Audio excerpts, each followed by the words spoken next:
Okay, welcome back to another video. Today I'm joined with Zoya. Zoya, do you want to introduce yourself a little bit? Yeah, so my name is Zoya Ashraf, and I am a first year student at Dow Medical College, and I'm from Canada, Mississauga, and we're gonna be going through the PTAP process. All right. Yes. So as many of you might know, obviously if you're watching this video, you're probably here for a reason because you know about all of this.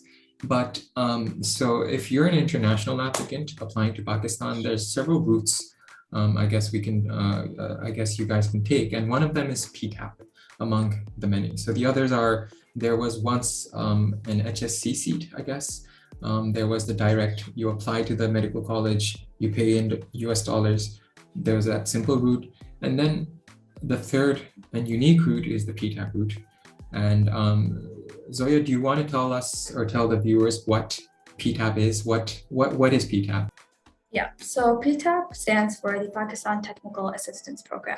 And what that basically is, it's from the Ministry of Economic Affairs, and they basically give 20 seats for dual nationals that have a Pakistani passport and some other passport to apply to study in Pakistan as a local student. So there's 20 seats, and you can choose from any of them. Okay, and does that restrict applicants? Like if you're originally from Karachi, would that stop someone from Karachi applying to King Edward's, for example, or is it open to any university as long as you're a foreign national? No, so you have to have passed grade 12 from abroad. So if you, for example, let's say you have a passport that's like an American passport, you live in Karachi and you passed grade 12 from Karachi, then you're ineligible to apply. Okay. And so there's no worries about the domicile, your NICOP, where you're originally from. As long as you have a foreign passport, you can apply to any medical college that allows PTAP. Am I right? All right, perfect. Okay, so we talked a little bit about PTAP, but what are the benefits of PTAP? What do you think the benefits are? So the first benefit that comes to mind, and maybe the only benefit, is the cost. So for an international student applying anywhere around the world, you're looking at thousands of dollars. Even applying to, for example, Dow International Medical College, right? You need to have 18,000 USD, right? So for PTAP, you're applying with you're basically going to school for free. So my tuition for Dow Medical College, if I convert it to Canadian dollars, because I don't understand Pakistani rupees, it's $460. That's it. And that's my tuition for the year. Yeah. So for the local people who are watching that, basically you're paying the merit fees as an international student. So that's about what, 50,000 rupees a year per annum. That's 250,000 over the span of 5 years. So that's minimal. That's like basically free. You're probably going to be spending more on fuel coming to university every day than on tuition fees, right? Or like plane tickets to go back home. Exactly. So PTAP, the biggest advantage is, I think the biggest and only advantage, I guess. Would you say it's the only advantage, or do you think Okay, so another advantage that comes to mind is that you're not just applying to any random school. Like the 20 schools that they give you to choose from, one, there's variety. Like you can choose from, let's say you don't have any family in Karachi, for example, you can apply in Lahore, right? So that would be another advantage that comes to mind. Another one would be that you're applying to like prestigious medical schools. You know, it's not just like a medical school no one's heard of. It's something like Dow Medical College or King Edward's Medical College, or like, you know, Ayub Medical College. So like you're applying for something prestige, you get to choose where you get to go. And of course, you know, you're basically gonna be studying without any debt on you. Yeah. All right. Okay, that's great. That's good to know. And what about the whole application process? What's the process like? So I know there's a website. We're probably going to link it down below. But other than the website, what can you like briefly talk about what the process was like? So you pass your grade 12 from abroad, right? And then right after you pass, they're going to ask you for your transcript, right? From all your grades, from grades 9 to 12, right? And then after that, you need to do the MDCAT, and you need to pass the MDCAT with at least a 137, which is a pass, right? 65%, right? Yeah. So Okay. back in the day, like people that were applying to PTAP, they'd write the SAT tests, right? The SAT subject tests. But number one, PMC, they don't, they don't allow that anymore. They don't recognize it. And also SAT tests, they don't even exist anymore. They're abolished. So there's no way going around the MDCAT. You will need to pass the MDCAT. And then after that, you pass the MDCAT. At the same time, you need to apply for your IBCC equivalency, which is basically you're converting your Canadian marks, for example, to Pakistani marks, right? Which would be your HSSC mark. Is that what you call it? The Yeah. basically your FSC or whatever HSC, your higher Yeah. secondary education degree. Yeah. Yeah. So you're gonna have to do that. And then after, you're gonna have to go to, so for IBCC, for that, you need to go to the website, the official IBCC website. There's gonna be an application form. You're gonna have to print it out, fill it in by hand, ask like, attach whatever documents they're gonna ask for. And you wanna do it like every document that they ask for, I say that you print it out in like 3s and 4s, and just get as many copies as you can because you're gonna need them to apply for PTAP. So you send that in, you're gonna have to mail it to Pakistan, right? All your documents, and then they're gonna convert it for you. You're gonna get the letter, right? Which you're gonna need to apply for PTAP. So for PTAP, you're gonna go on their website, right? And it'll come out, I think August, the application form comes out. So you're gonna have to download that again, print it out. They're gonna ask for a bunch of documents like your NICOP. They're gonna ask for you. They're gonna ask for your high school diploma again, all your transcripts, original, and they have to be attested.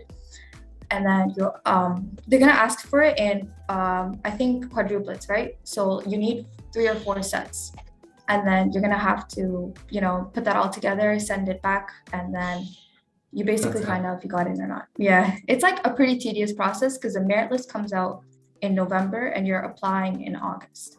All right. Okay. And what about attestation? Where do you get that done? Okay, so for attestation, what I heard is that they can't be. I got an engineer, like it was a family friend who was an engineer, and I got him to do it for us, right? Oh, from where yeah, you in Canada? yeah, from Canada. Okay. What I about don't like know too much about the attesting. Yeah. okay, so I'm assuming you can also go to your local like consulate or whatever, your embassy, or get that done there as well, right? Yeah. But from what I know, I feel like people just get random signatures from. I don't think I like mean, they're too picky about it. Yeah. true. That is true, but you better be safe Yeah. than sorry, Yeah. Um, So we got an engineer to just do it for us. okay, that's fine. Because all right, so let me just quickly summarize what you said. Um, the very first thing after getting your high school transcript or whatever is to go to the IBCC website, fill in the form, send your transcript back to Pakistan, get it equivalence or whatever, get the equivalency sent back to Pakistan. Once you have the equivalency in hand, then only you can apply for PTAP. So you said Yeah. in August, they usually open up the application form. You go to the website, which we'll link down below. You apply for PTAP, you fill it out in quadruples, and then you send it back all. You send it back all to Pakistan, right? Yeah. Okay, and that's about it, right? There's no online forms, Yeah. there's no online application, No. there's no pictures you have to upload onto some portal, none of that, right? Okay, that's fairly simple. And what about the MDCAT? Where does the MDCAT come in between? Do you send your MDCAT score with your PTAP form, or do you, like, Yeah. how does So that work? you have. The time? Yeah. It's you have to just attach that. So under the documents that they're gonna ask you for PTAP, one of them is gonna be your MDCAT score. So Mhm. what I did was I just screenshotted my MDCAT score from like my screen, and then I just printed that Okay. out, got it attested, and I attached that in every single set. Okay, It's like so they'll ask for it. Yeah. so the timeline is not like so the MDCAT will happen before the PTAP, before the deadline, right? Mhm. Okay, that's fine. Okay, they're coordinated, that means. All right, so that's the process of PTAP, and then the website where I'm going to link it down below. But what about like are there any resources you can recommend for PTAP, or are like a number or an email address or something you can recommend for anybody applying Yeah. via PTAP? So when I was trying to get into contact with PTAP, there is an email there, but I feel like they don't really get back to you that well in the email. So the thing that works best for me is just calling them, and there's a number that I can give you, and then it's on the website too, I guess. So Okay. yeah, just calling on the number, spam calling because they don't pick up Okay. the first time. I think another easier way is if you have a relative in Pakistan who you can trust, you can ask them to contact them locally. That Yeah. would like I don't know where their office is. If it's probably in Islamabad somewhere. If you have a relative in Islamabad, you can probably ask them to go to the office and just bombard them with questions, right? That's another But yeah, thing that I had to mention. So after, let's say you do get into the PTAP program, they will ask you to come to Islamabad just to oh like, really? yeah, they say like, oh, we want an interview to do an interview with Okay. you, but it's just for formality. Like they want to see that you're like a living, breathing person, that like all your documents are, your documents, just making sure that everything is yours. And then for me, I couldn't really get that done because it was just during COVID, it was just really hard because basically I thought like, oh, you'd go to Islamabad, I could just go straight to Karachi, but there was a month left till school starts. So I was Okay. like, what am I going to do in Karachi for a month?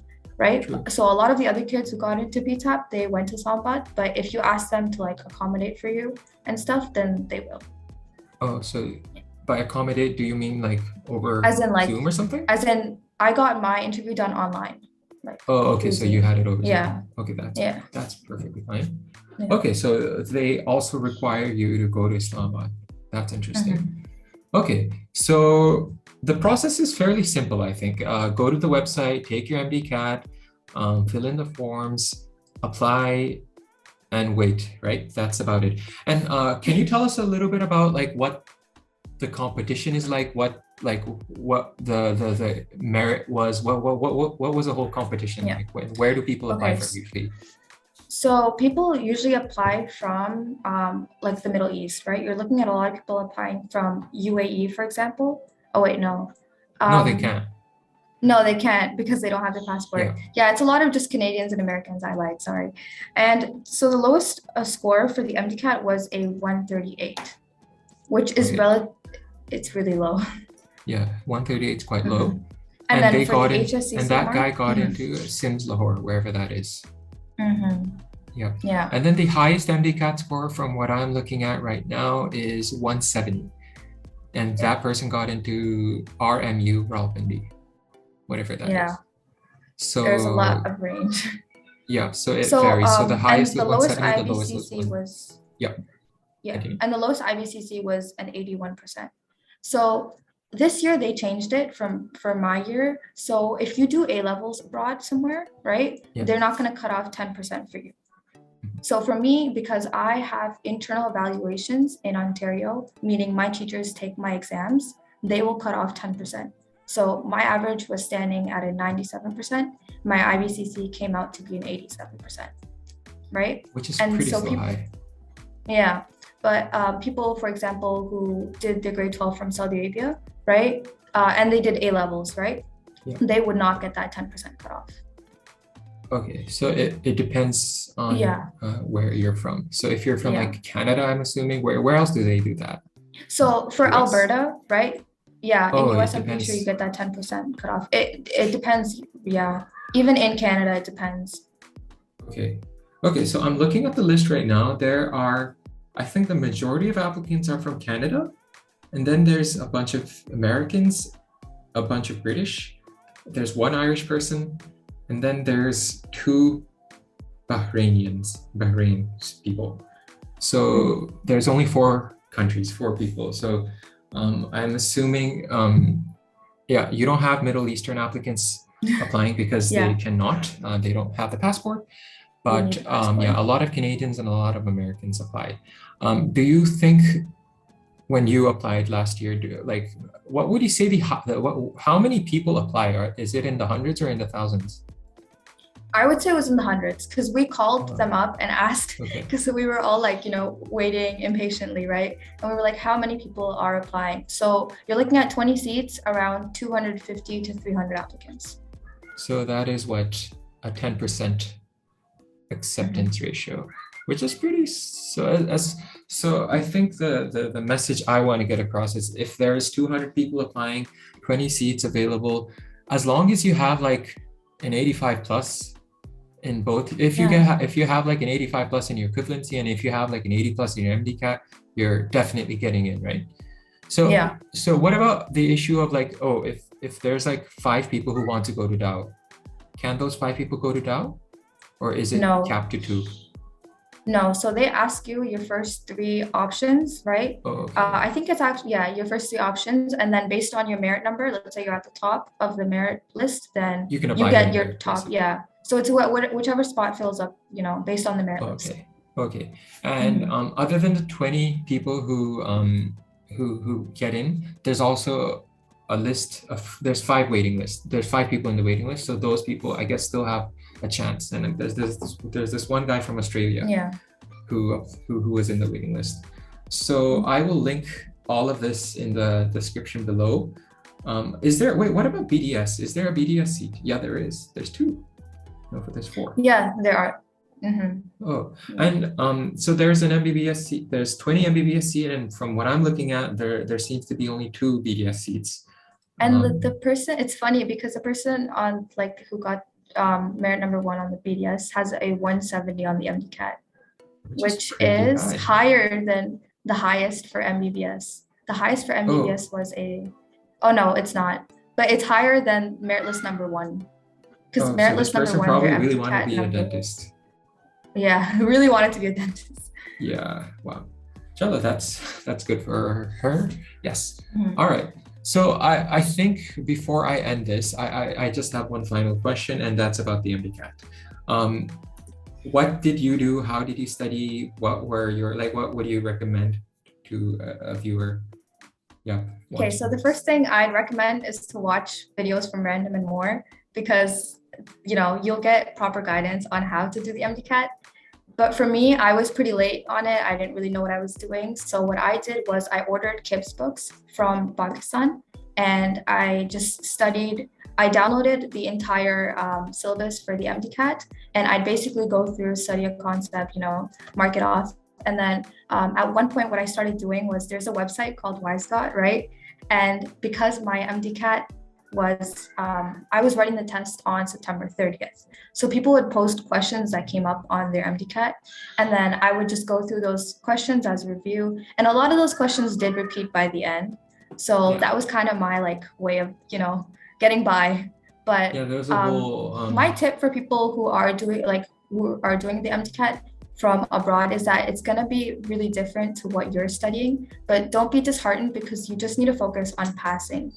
You're not competing with other people who are going to get, like 170 and stuff. A lot of the people are, in the same boat as you. And let's say your MDCAT mark is low and your IBCC mark is high, your HSSC or whatever it's called, right? It'll balance out. So don't focus too much on getting, a perfect on the MDCAT. As long as you pass, I guess, for the sake of PTAP, it's going to be, passing is more than good enough. And even if, wait, one question, did you apply to AKU? I didn't apply to AKU. Oh, why was that? If you don't mind me asking. I don't have money. I have 2 sisters studying at DIMC already, right? Oh, wow. So at this point, we're done, Okay. So so even for AKU, it came to my mind because we were talking about just passing the MDCAT. Even for AKU, as long as you just pass the MDCAT, getting into AKU is super, super easy as an international as well. So passing the MDCAT is the number 1 thing you should be aiming for. And obviously, if you have the time and if you have the courage to do better, obviously the higher score, the better. But passing is it's all right. And okay, my question, one last final question. If not for PTAP, if you didn't get into PTAP, what would you have been doing? What would I be doing? Yeah. So fun little story. I actually didn't pass the MDCAT at first try. Yeah, I most of the people who applied for PTAP, they failed the MDCAT first, and then they got their grace marks, which you probably heard Yeah. of, right? Where they added like 15 marks to Yeah, everybody's like there MDCAT was a score, whole and then they correction got thing. in, right? So I was in that little like, what am I gonna do, right? But You're I not the was only one. There's, enrolled. I would Yeah, say like a good chunk of every yeah. other person I know, like my sister's friends and whatnot, they all spontaneously passed or spontaneously got Mhm. like 20 marks better or something like that. So Yeah, it was just like, and some people were fighting about it because like some people got 13, some people got 20. It was just, but so I was already enrolled in university in Canada. So okay, my options were either go to DIMC somehow, or okay, I would just study in Canada and reapply for a PTAP. okay. So yeah, like we talked about how PTAP's Yeah, biggest advantage is probably the price. yeah. It's The biggest 50,000 disadvantage, rupees. though, the Yep. biggest disadvantage, because we haven't mentioned that, is the accommodation. Because I don't know, Okay, like government hostels are not good. awful. They're like the girls' hostel, for example, is dilapidated. It's like, there's a like the washrooms not Yeah. that good. There's no And air I've heard conditioning allowed. the hostel, the guys' hostel, the male hostel in Tao is like non-existent. There was a whole Yeah, protest that but was you'd going be on last year. surprised how many people are now at the hostel just because they Mm, have nowhere else to go.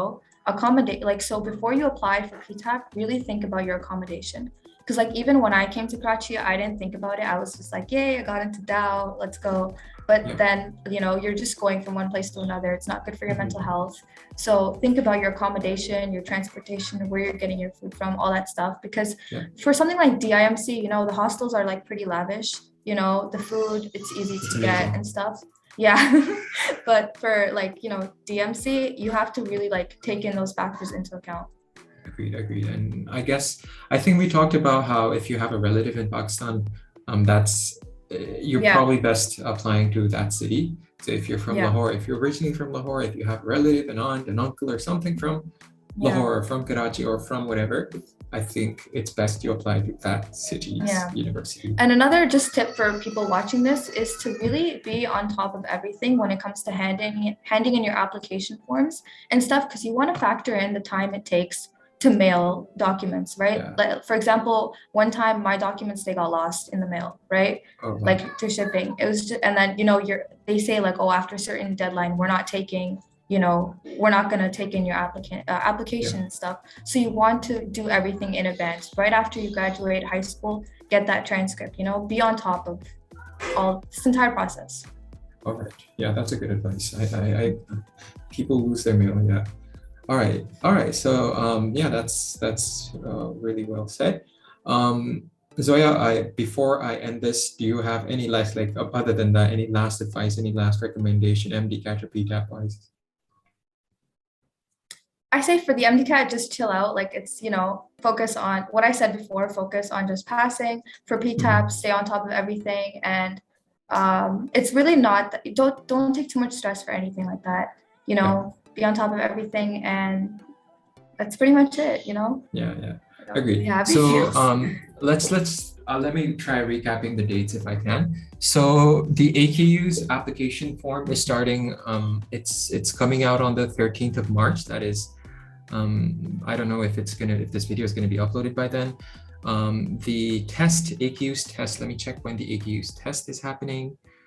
It is happening on the 23rd, the 24th of July. So the 13th of March is application open day. The 24th of July is when the MBBS entry test will happen.